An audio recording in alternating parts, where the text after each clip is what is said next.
of Christ. Let us pray. In the name of God the Father, God the Son, and God the Holy Spirit. Amen. Please be seated. I know his name. I know his name. His name. His name is wonderful. I know his name. I know. Do you know? I know his name. His name is wonderful. I know his name. I know his name. I know his name. His name is wonderful. I know his name. We welcome us to this service and to God's presence in the name of Jesus. Today, the Church of Nigeria is considering the theme, Jesus, the resurrection and the life. Jesus, the resurrection and the life. Can we say that together? The resurrection and the life. The topic before us, Jesus, the resurrection and the life, resurrection and life, is not a tautology. It is not a tautology. Because when we consider the word resurrection, resurrection means to bring back to life. Is that not so? To revive, to resurrect, to revive.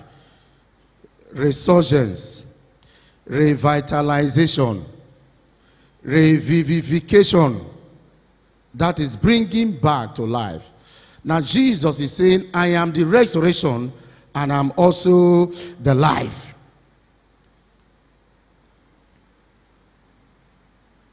When you are resurrected and you have no life to continue the initial life that was given to appreciate resurrection, then the person will die again. You need life to come back to life, and you need life to sustain life that has been brought back to life.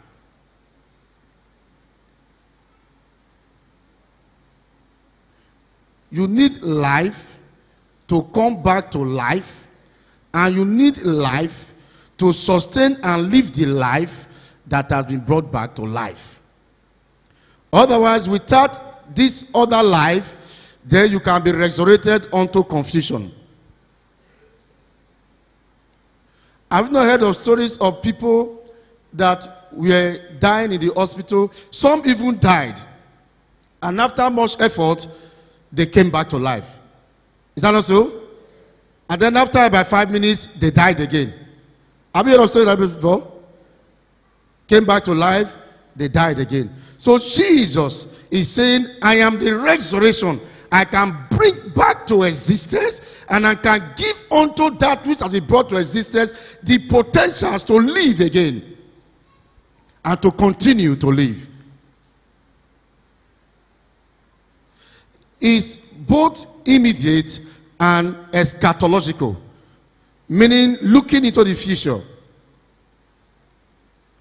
And so this man who is the resurrection and the life, the grave has no power to keep him inside the grave. He came out and he gave us life and gave us assurance that we have no cause to be afraid. Where we read from the Old Testament reading, 1 Kings chapter 17, from verses 17 to 24, we were told of the account of a woman, that widow, that the widow's son now died. And when the boy died, there was need for the boy to come back to life.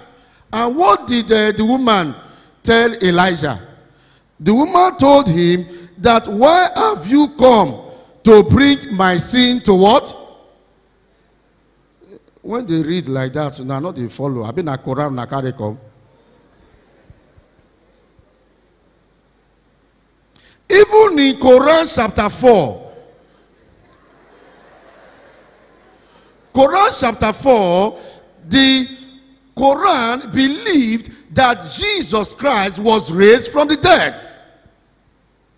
If you look at Quran chapter 4, you will see there that Jesus Christ was raised from the dead. God raised him from the dead. He said they thought they killed him. He did not die.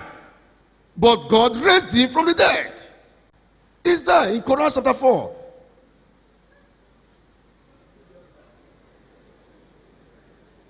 Jesus is wonderful. Jesus is what? No power can keep him inside the grave.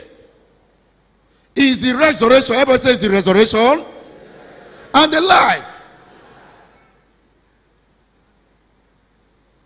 This widow we are talking about was the widow that helped Elijah. The widow at Zarephath. When they was hungry, the woman gave everything she had in terms of food to Elijah. And please remember what she said initially. Because where we read from is 1 Kings chapter 17, 17 to 24. But from the beginning, you remember the testimony of that woman. What was her testimony? That the little food I have, after eating it, me and my son, we shall do what? We shall die. And Elijah said, you shall not die. That this is what the Lord God has said. You will feed me first. After I have eaten, then you and your children, you and your son will not eat. Somebody say, feed me first. No, say feed Canaan first.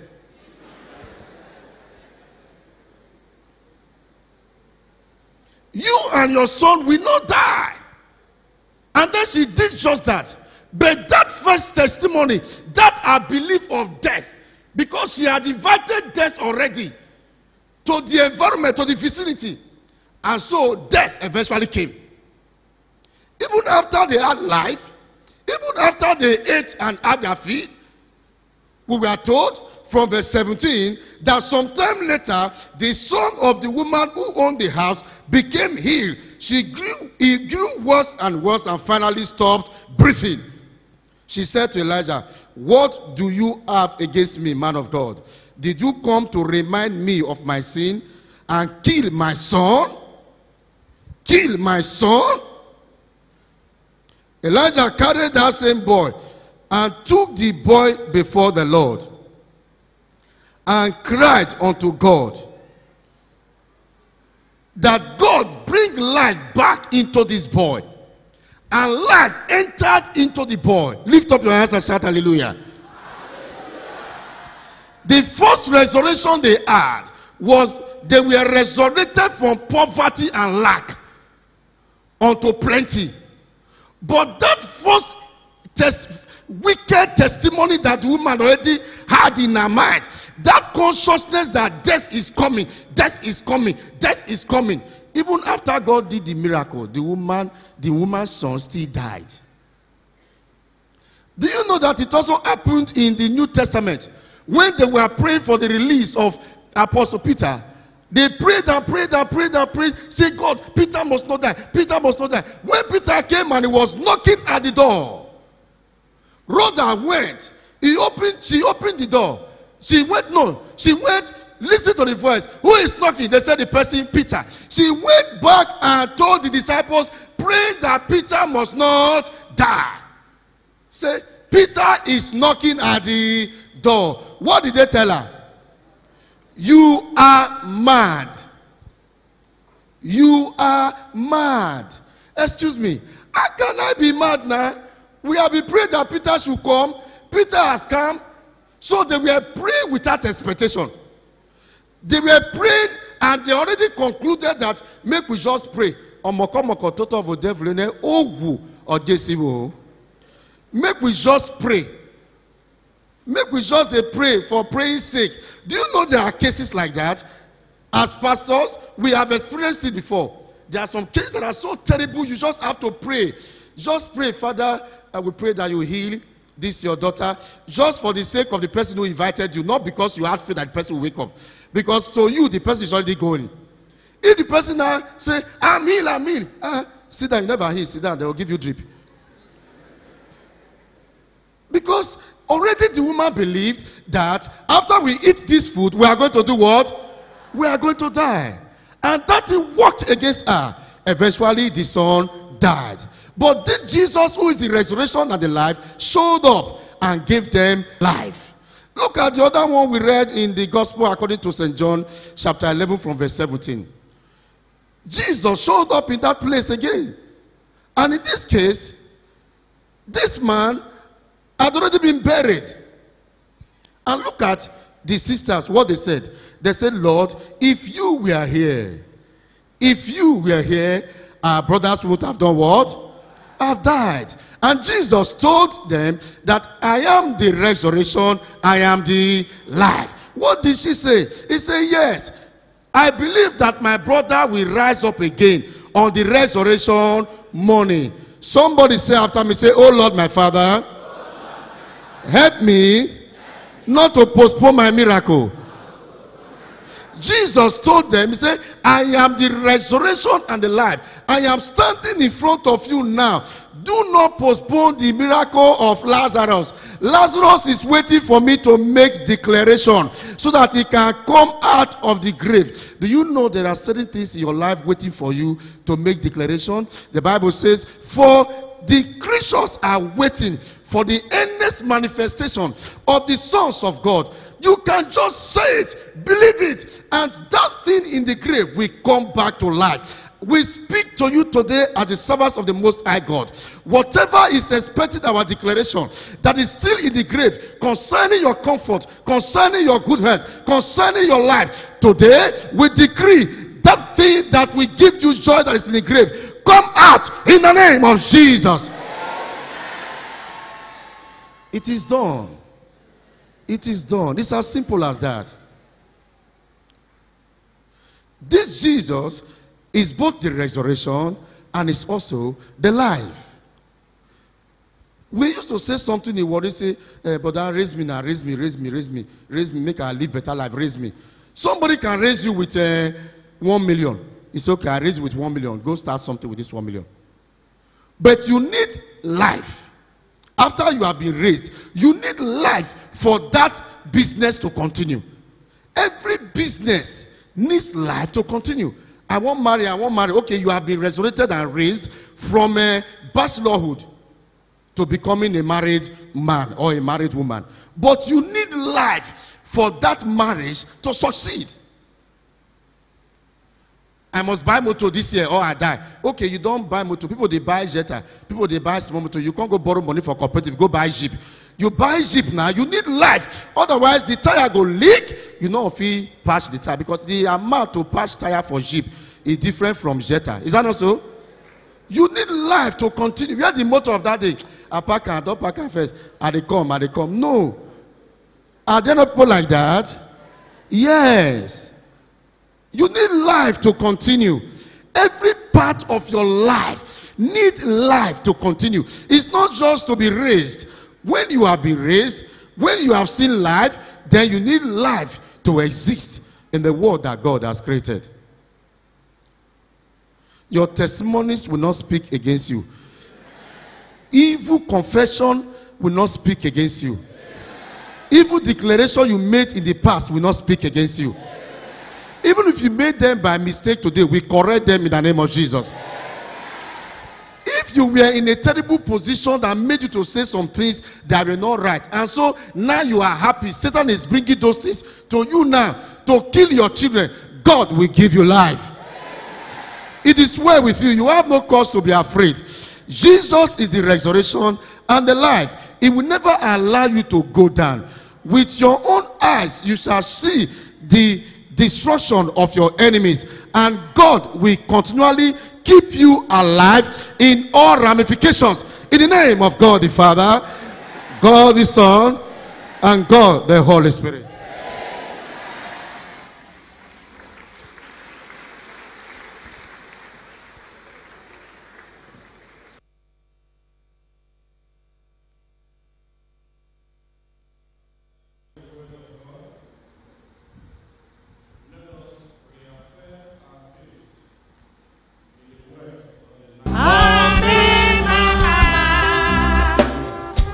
Amen.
Family Thanksgiving. Great God of the great cathedral.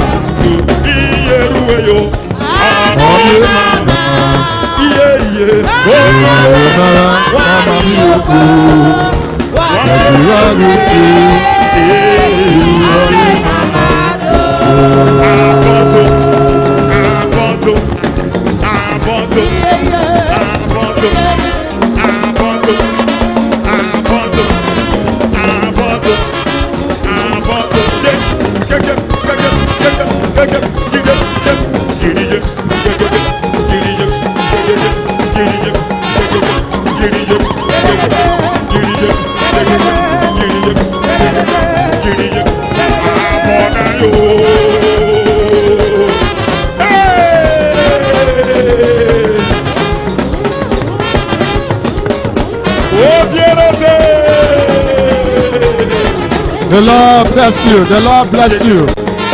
The Lord bless you.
Yeah.